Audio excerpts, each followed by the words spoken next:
I say is alleged, my opinion, and for entertainment purposes only. Hey everybody, let's get into this review of Basketball Wives Orlando, Season 1, Episode 6, I believe. You Got Served. So Mackenzie is with Danielle's baby daddy, her ex-fiance. I forgot his name right now. But she feels like she got one up on Danielle because she brought him on the show. And she feels like they are friends and they got all this trust between each other. So you don't think Danielle had that with him in the beginning of their relationship? They got 2 kids together. You don't think Danielle had what you think you have? Now, when this man embarrass you, okay, ooh, all I'm getting from this scene is, yeah, I got your man, your ex-man on the show with me. Child, you looking real stupid. And then how you going to say you don't think your relationship will end like his and Danielle's will end? You don't know what's going to happen. You in bliss right now. Y'all only been dating for a couple of months. You don't know what's going to happen. She says what Rashawn and I have is really healthy. We're growing our relationship. Child, you know, this whole scene would be nice if you wasn't on here with a cast member's ex-fiance. At this point, I wonder if Ashley has something to do with this, okay? So, Mackenzie says her last relationship with Dwayne was very public. It opened the doors for people to send lies and cause drama in her relationship. So you come out in the open with this one too on national TV? And you think you ain't gonna get the same thing happening. So we got Nikki Nicole in her house talking to her wigs, okay? So she wants to throw a pajama party and just put everything behind them and want all the ladies to get along. So she makes a video inviting all the ladies to come to her pajama party. So I did find out that this is Ford's from Black Ink Chicago, I believe it is. Girlfriend, ex-girlfriend. I thought she had a baby with him. Or maybe I'm tripping. Or maybe it's another lady. So we at Morgan's house. Morgan is there with her mom. She likes when her mom comes out to help her. They have a sit down and a heart-to-heart talk. And pretty much Morgan appreciates her mom now. That she's in a situation where, you know, she's a single mom now. Whereas her mother was a single mom. And Morgan blamed her mom for, you know, her dad not being there. But now she understands. It's like a full circle moment. And she apologizes to her mom, you know, for feeling the way she felt. So now Milan and Neek are besties, okay? They're at Neek's house doing, I guess, some content. I don't know if it's for Milan page or Neek's page. I'm assuming it's Neek's because they at her house or whatever. So they decide to get to talking about the ladies and stuff. Milan decides to tell Neek about her sisters and how they were there. And she's looking around her apartment and stuff has come up missing, including some type of watch that's $150K.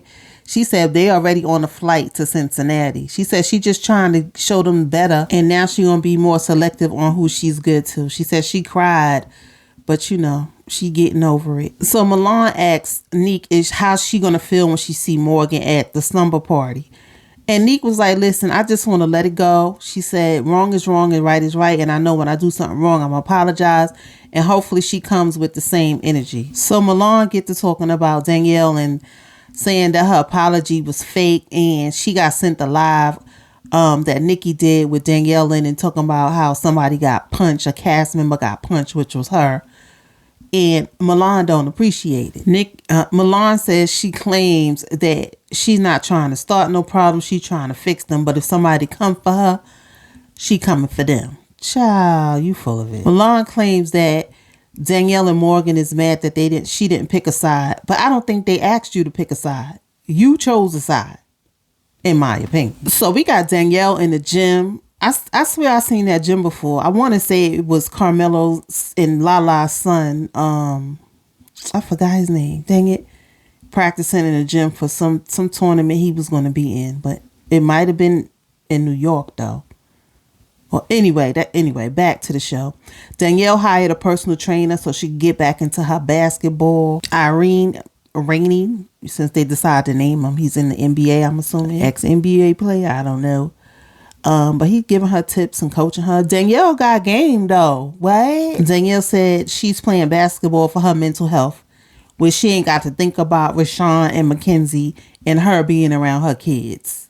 Danielle says she choosing herself over the anger and basketball over the BS. Okay. Child, we got this whack ass scene with Mackenzie and Rashad at this restaurant. She says coming to Minnesota is such a relief from the drama. We in our love bubble and we don't have to hear none of the bullshit.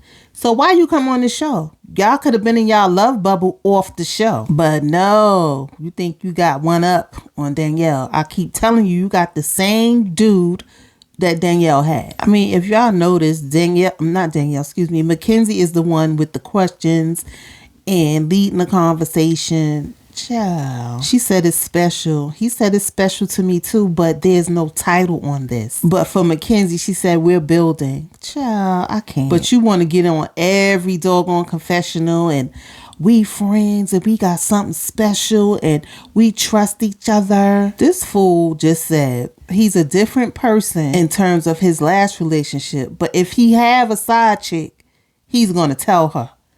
So that means you ain't tell Danielle. She had to find out. Here go Mackenzie in her confessional. Hearing Rashad say this about the side chick does remind me of the conversation Danielle had about him wanting an open relationship.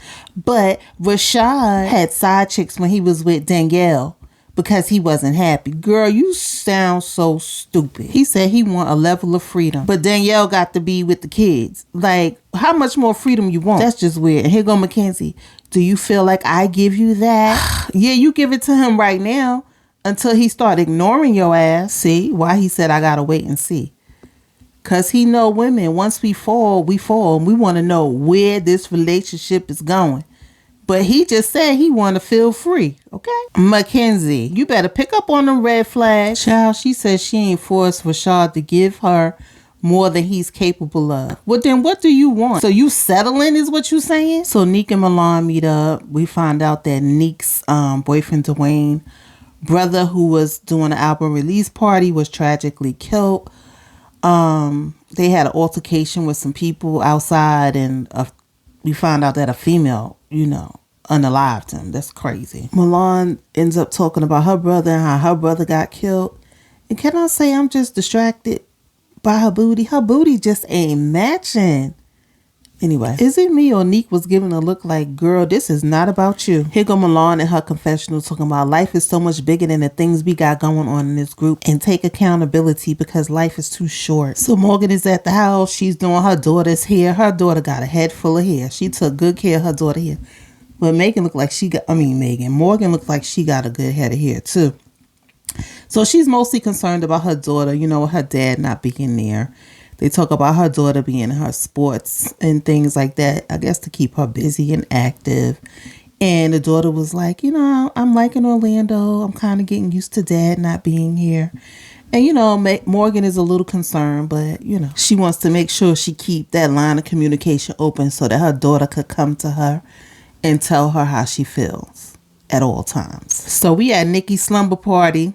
And Nikki got some rules. No cell phones and no talking about your boys or your men's. So as she's in the car with her husband, who's bringing her to the slumber party, and she's giving him the rundown on who's going to have trouble with who.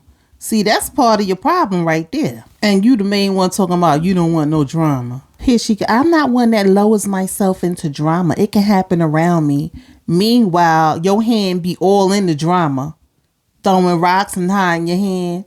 In my opinion, it's just written all over your face, girl. So all the ladies start arriving. What's the one? Lindsay comes. She just happy for some girl time. Neek wanted to give her man some time to himself, and take their mind off of what happened. In walks Milan, not in her pajamas, but in a sweatsuit and a t-shirt. And in her confessional, she talks about, this is the first time I'm seeing Morgan and Nikki since I walked in. But wasn't you the one that was just in your confessionals when you was talking to Neek, talking about we need to get over what we going through in the group because life too short? But you come to this party ready to fight? So the girls are having a good time. And Megan, I keep mixing Megan and Morgan up. But Morgan and Danielle arrives. Danielle says, how you feeling, friend? We find out that Morgan was served some papers at her, I guess, Airbnb there in Orlando, about her ex-husband, and he didn't even know where she lived. So she's automatically assuming that it was Ashley. So she was served because her ex-husband wants to reduce his child support and not put money into the kids' trust fund. That's trifling. These are your kids. And Morgan just couldn't help herself. She looked at Ashley and said, "You look so ignorant and stupid." So they play this game, the Friendship Edition. The question, Ashley gives a question to Danielle, and Danielle said her thing was they don't give her credit for being patient. The fact that she could sit here in front of Mackenzie and not be in turmoil with her is big of her. And here go Mackenzie in her confessionals again. "I'm glad Danielle is in a good space, and hopefully she could move on and give me and Rashad peace." You ain't never gonna have peace, because that's the mother of his kids. Period. Nick appreciates the ladies rallying around her in times like this. She said all she ever wanted from a friend group is like when time gets hard, they're there for each other. And Mackenzie had a lot to say in her confessionals, but I ain't even got time to talk about it. She always have a lot to say in her confessionals. So Morgan has a question, something about venting, and she directs it to Ashley. Ashley says, "Do you really want to go there?" She said, "Where does it come from that I bring women on the road to sleep with the men?" Morgan said, "I asked you about it. You said you didn't do it, but you brought it here to Orlando." So Morgan couldn't wait. She said, "I got a question. Did you give whatever the ex-husband name is my address?" Ashley was like, "No, I did not. I hate to say it, Ashley, but you look like you was lying." Ashley just told on herself in her confessionals. She said she wants to play a victim. "You just posted behind my store on social media. That's how your address got out. You just told on yourself, you retard." So Morgan said she would K-word her over her kids, putting her and her kids' life in jeopardy, okay? And Ashley just sits there, doesn't say anything now. Here go Mackenzie and her confessionals. "Mind your business. Worry about you and Rashad." So Milan just could not be in the center of attention. She had to get herself some attention because nobody was focused on her, okay? Not even Danny, okay? She lets Danny know that she was full of Milan said Danny thinks she's intimidating. All she comes across is hostile, but you're the one being hostile. Just like in the park, Danny sat there nice and cool, and Milan was the one acting a whole ass. Child, so they escort Morgan and Danielle out. Danielle said that Milan sells herself on OnlyFans for a free, what she said? For a $7 free trial. Wow. Here go Ashley on the phone. Wait till they get Morgan out the house to get on the phone with the cops to say that there's a girl threatening to K-word her. Why you ain't do that while you was there? While Morgan was in your face. You are whack for that, Ashley. You weird. You are weird. That was the end of the episode. Listen, Milan was looking for a moment because she ain't had no attention on her. Ashley was looking for a moment at the end of this show because she ain't had nothing to say the whole time. But you wait till they get them out the house to call the cops. You weird. You should have did that when she made the first threat if you was going to do it. You weird. Anyway, guys, that's all I got. Like, comment, and subscribe. Hit that notification bell so you know when my next video comes out. And I'll see you guys in the next video. Peace.